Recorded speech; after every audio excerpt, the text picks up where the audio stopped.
In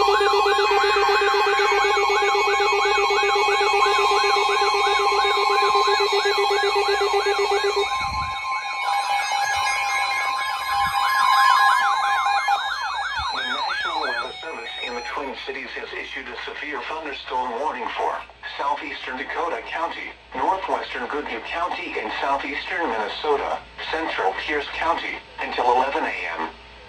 At 10:10 a.m., a severe thunderstorm was located over Cannon Falls, or 15 miles east of Northfield, moving northeast at 40 miles per hour. Expected hazards include half-dollar-size hail. This is a radar-indicated threat.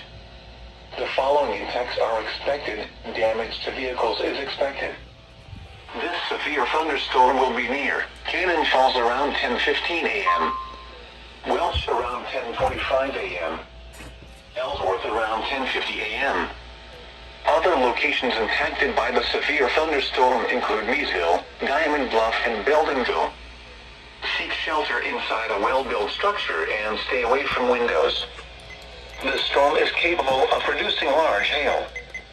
Repeating, a severe thunderstorm warning has been issued until 11 a.m. for the following counties in Minnesota, Dakota and Goodhue, and Pierce, Wisconsin.